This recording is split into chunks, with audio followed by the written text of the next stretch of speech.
चर्चा करेंगे। और ये लास्ट वीडियो है सल्तनत वंश का, ठीक है। और उसके बाद जो है हम इकोनॉमिक्स के कुछ टॉपिक डिस्कस करेंगे। सिलेबस भी दिए गए, तो ये वीडियो जो है स्पेशली वो पेट एग्ज़ाम के लिए है। यूपी ट्रिपल एस पेट का जो एग्ज़ाम होने वाला है, लगभग हमारे पास अब 40 दिन बचे हुए हैं एग्ज़ाम के। तो अगर आप तैयारी कर रहे हैं इस एग्ज़ाम की, तो आप हमारी इस वीडियो को एंड तक देखें। और अगर आपने अभी तक हमारी पहले की वीडियोस को नहीं देखा है तो आप उसे ज़रूर देख लें, ठीक है। लिंक जो है इस वीडियो के डिस्क्रिप्शन में दे दी गई है, और वहाँ पर जो है आपको लगभग सभी टॉपिक पर वीडियोस मिल जाएंगी। तो चलिए शुरू करते हैं। सैयद वंश। देखिए, सैयद वंश का जो कार्यकाल था वो 1414 से लेकर के 1451 तक था, ठीक है। और ये वंश जो है ये तुगलक वंश के खिलजी वंश के, और फिर तुगलक वंश, और तुगलक वंश के बाद जो है सैयद वंश आता है, और सैयद वंश के बाद फिर लोधी वंश आता है। मैंने आपको एक ट्रिक बताई थी जिससे कि आप सारे वंशों का क्रम याद रख सकते हैं। गुड़ खा तसले में, ठीक है। गुड़ खा तसले तसले और में, ठीक है। जैसे कि गा से हो गया गुलाम वंश, खा से खिलजी वंश, ता से तुगलक वंश, सा से सैयद वंश, ला से लोधी वंश, और माँ से मुगल वंश, ठीक है। तो आज हम करेंगे सैयद वंश। तो सैयद वंश मैंने आपको बताया कब से कब तक था। इस वंश में जो शासक रहे उनके नाम आपको याद रखना है। खिज्र खा, फिर उसके बाद मुबारक शाह, फिर उसके बाद मोहम्मद शाह, फिर अलाउद्दीन आदिल शाह, ठीक है। ये 4 शासक जो आपको याद रखने हैं। हालांकि और भी छोटे छोटे शासक आए थे, लेकिन उनका इतिहास में जो है कोई विशेष वर्णन नहीं है। तो खिज्र खा की अगर हम बात करें तो खिज्र खा को जो है सैयद वंश का संस्थापक माना जाता है, और ये सैयद वंश का सबसे महान शासक था। इसने अपने नाम का जो है खुतबा भी पढ़वाया था, और अपने नाम के सिक्के भी चलवाए थे, ठीक है। और इसने जो है मुबारकबाद की भी स्थापना की थी। और उसके बाद खिज्र खा के बाद आते हैं मुबारक शाह, और मुबारक शाह के ऊपर एक पुस्तक लिखी गई है, तारीख ए मुबारक शाही, ठीक है। तारीख ए मुबारक शाही, और जिसके लेखक कौन है? इसके लेखक थे याहिया बिन सरहिंदी, ठीक है, याहिया बिन सरहिंदी। और मोहम्मद शाह को जो है जो उपाधि मिली थी वो मिली थी खान ए जहां की उपाधि, ठीक है, खान ए जहां की उपाधि मिली थी इनको। तो इतना ही पॉइंट जो है आपको याद रखना है यूपी ट्रिपल एस पैट की अगर आप तैयारी कर रहे हैं तो, ठीक है, क्योंकि इससे ज़्यादा जो है क्वेश्चंस यहाँ से नहीं बनेंगे। लोधी वंश के बारे में आ जाते हैं। लोधी वंश का जो कार्यकाल रहा था वो रहा था 1451 से लेकर 1526 तक, ठीक है, 1451 से 1526 तक। और बहलोल लोधी जो थे वो इस वंश के संस्थापक थे। इनका कार्यकाल आपको याद रखना है, एग्जाम में पूछा गया है। 1451 से लेकर 489 जो है इनका कार्यकाल था, ठीक है। और इसमें जो शासक रहे थे वो रहे थे बहलोल लोधी, जो कि पहले शासक थे। फिर उसके बाद आते हैं सिकंदर लोधी, और फिर अंतिम आते हैं इब्राहिम लोधी। इब्राहिम लोधी को ही जो है बाबर के द्वारा हरा दिया जाता है, और बाबर फिर जो है दिल्ली में मुगल वंश की नींव रखता है, ठीक है। तो पहला शासक कौन था लोधी वंश का? तो बहलोल लोधी। अंतिम शासक कौन था? तो वो था इब्राहिम लोधी, ठीक है। तो बहलोल लोधी के बारे में अगर हम बताएं तो बहलोल लोधी जो था इसे गाजी की उपाधि प्राप्त थी, ठीक है, गाजी की उपाधि प्राप्त थी। और दिल्ली सल्तनत में सबसे अधिक समय के लिए जो शासनकाल था वो बहलोल लोधी का था। याद रखना है आपको कि दिल्ली सल्तनत में ये पहला ऐसा शासक था जिसने सबसे ज़्यादा देर तक जो है शासन किया था दिल्ली सल्तनत पर, ठीक है, 38 वर्ष तक, ठीक है, 38 वर्ष तक जो है इसमें इन्होंने जो है शासन चलाया था। उसके बाद आते हैं सिकंदर लोधी। सिकंदर लोधी जो थे ये बहलोल लोधी के पुत्र थे। 1504 में जो है इन्होंने आगरा नगर बसाया था। ये एग्जाम में कई बार पूछा जाता है कि आगरा की जो है स्थापना किसने की थी? तो 1504 में की थी सिकंदर लोधी ने।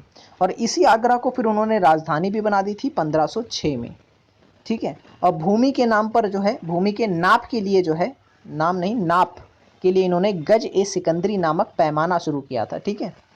और राज्य में हिसाब किताब रखने के लिए जो है लेखा परीक्षण प्रणाली इन्होंने लाई थी अपने शासनकाल में, ठीक है। लेखा परीक्षण प्रणाली इन्होंने बनवाई थी। और इनके समय में जो सबसे अच्छा विभाग था वो था गुप्तचर विभाग, ठीक है। फिर आते हैं इब्राहिम लोधी। इब्राहिम लोधी की अगर हम बात करें तो इब्राहिम लोधी जो थे वो पानीपत का प्रथम युद्ध जो है इन्हीं से हुआ था, इब्राहिम लोधी और बाबर से, ठीक है। तो बाबर ने जो है 3 लोगों से हाथ मिला रखा था, दौलत खां, आलम खां और राणा सांगा, ठीक है, इब्राहिम लोदी को हराने के लिए। और इसका परिणाम यही होता है, जब 1526 में युद्ध होता है तो इब्राहिम लोदी जो है इस युद्ध में हार जाता है, ठीक है। अन्य जो महत्वपूर्ण तथ्य हैं वो भी आपको याद रखने हैं दिल्ली सल्तनत से जुड़े हुए, जैसे कि सेना के अगर हम भाग की बात करें तो सेना 3 भागों में बटी हुई थी पूरे सल्तनत में, घुड़सवार सेना, गज सेना और पैदल सेना, ठीक है। और फिर उसके बाद जो है सेना की जो सबसे छोटी इकाई थी, ठीक है ना, सबसे छोटी इकाई जो थी उसे क्या कहा जाता था, उसे सरखेला कहा जाता था, ठीक है। और जो सबसे बड़ी इकाई थी उसे खान कहा जाता था, ठीक है। जो सबसे बड़ी इकाई थी सेना की वो खान कहलाती थी। और फिरोज शाह तुगलक ने जो है सैनिकों की वंशानुगत आधार पर नियुक्ति प्रारंभ की थी। ये आपको याद रखना है। वंशानुगत का मतलब ये हो गया कि अगर बाप सैनिक है तो उसका पुत्र जो होगा वो भी सैनिक होगा, ठीक है, और फिर उसका पुत्र का पुत्र जो होगा वो भी सैनिक ही होगा, ठीक है। तो ये वंशानुगत आधार पर जो है नियुक्ति प्रारंभ की थी। और दासों को जो है सेना में भर्ती किया था किसने, फिरोज शाह तुगलक ने। कहा जाता है यही सब कारण थे जिसके कारण जो है ये तुगलक वंश जो था वो पतन की ओर चल पड़ा था। और अगर कानून व्यवस्था की बात करें तो कानून व्यवस्था जो थी सल्तनत काल की वो कुरान, हदीस, इज्मा और कायास, ठीक है ना, कायास पर आधारित थी। और फिरोज शाह तुगलक ने जो है तांबे का एक सिक्का चलाया था जिसका नाम था दिरहम, ठीक है, दिरहम नामक सिक्का जो है चलाया था। और फिरोज शाह ने इक्ता व्यवस्था में पुनर्परिवर्तन किया था, ठीक है, पुनः परिवर्तन किया था, ठीक है। इन्होंने याद रखना है आपको, परिवर्तन किसने किया था इक्ता व्यवस्था में, तो फिरोज शाह तुगलक ने किया था। फिर तो सरखेल जो थे, अब देखिए अब यहाँ पे ये आ गए हैं सारे के सारे उपनाम, उपनाम कहें या फिर कहें सैनिकों की टुकड़ियाँ। 10 घुड़सवार सैनिकों की टुकड़ी जो थी उसका प्रधान जो होता था उसे सरखेल कहा जाता था, ठीक है, सरखेल कहा जाता था। और 10 सरखेल का ग्रुप जो होता था उसे सिपाह सालार कहा जाता था, ठीक है। और 10 सिपाह सालार जब आपस में मिल जाते थे तो वो अमीर कहलाते थे। और 10 अमीर जब आपस में मिलते थे तो उनके प्रधान को मालिक कहा जाता था, ठीक है। और 10 मालिक आपस में मिलते थे तो वो खान के अंतर्गत आ जाते थे। और उसके बाद 10 खान मिलकर सुल्तान बनता था जो कि सबसे ऊंचा पद था, ठीक है ना, सुल्तान। तो इस तरीके से जो है ये सारे के सारे प्रधान थे।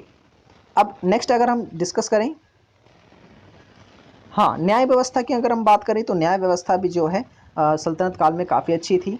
सुल्तान जो है कभी कभार खुद जो है न्याय करने के लिए दरबार में बैठा करता था। और हालांकि जो मामले आते थे सल्तनत काल में वो दीवानी, फौजदारी, कई तरह के मामले आते थे। तो जो दीवानी और फौजदारी मुकदमे होते थे उनकी जो सुनवाई होती थी वो कौन करता था, काजी ए सूबा के द्वारा की जाती थी, ठीक है। और फिर उसके बाद दीवान ए सूबा भी था जो कि राजस्व मामले देखता था, ठीक है, कितना पैसा आ रहा है या पैसे संबंधी कोई भी विवाद होता था तो उसको दीवान ए सूबा जो है उस पर फैसला करता था। और इस्लामिक धर्मशास्त्र से जुड़ा हुआ कोई वो होता था तो उसे कहा जाता था फ़िक़ह, ठीक है, फ़िक़ह। तो इस तरीके से ये सारे के सारे तथ्य थे जो मैंने आपको बताए, ठीक है, दिल्ली सल्तनत से जुड़े हुए। इसके बाद कल जो है हम मराठा साम्राज्य के बारे में जो है विस्तार से जानेंगे। तो आज की वीडियो में इतना ही, ठीक है। ये जो वीडियो थी ये हमारी अंतिम वीडियो थी दिल्ली सल्तनत के ऊपर। अगर कोई भी चीज़ आपको ना समझ आई हो तो आप मुझे कमेंट कर सकते हैं। अगर इसमें जो मैंने आपको पढ़ा इसमें कोई फॉल्ट अगर आपको दिखता है या कोई गलती दिखती है तो आप मुझे कमेंट में बता सकते हैं। हालांकि मैंने पूरी कोशिश की है कि जितनी भी फैक्ट हो सके जो एग्ज़ाम पॉइंट ऑफ व्यू से इंपॉर्टेंट है वो सारे के सारे कवर कराने की। फिर भी अगर कोई इसमें कोई गलती हुई है तो आप मुझे कमेंट में बता सकते हैं। अगर आप तैयारी कर रहे हैं यूपी SSC पैट के लिए तो आप हमारी पहले की वीडियोस को ज़रूर देख लें, क्योंकि आपको जो है हर टॉपिक पर वीडियोस जो है ऑलरेडी वहाँ पर अपलोड कर दी गई हैं और आप इजीली देख पाएंगे उसे। फ्री ऑफ कॉस्ट है, कोई इसके पैसे नहीं मिलते, ठीक है, कोई पैसे नहीं लिए जाते हैं। तो आप ज़रूर उस पर जाएँ। इस वीडियो के नीचे डिस्क्रिप्शन में लिंक है और ये वीडियो जब ख़त्म होगी तो भी जो है आपको लिंक मिल जाएगी वहाँ पर, ठीक है, जहाँ पे क्लिक करके आप वीडियोस को देख पाएंगे। सो आज की वीडियो में इतना ही, मिलेंगे नेक्स्ट वीडियो में। Thanks for watching this video.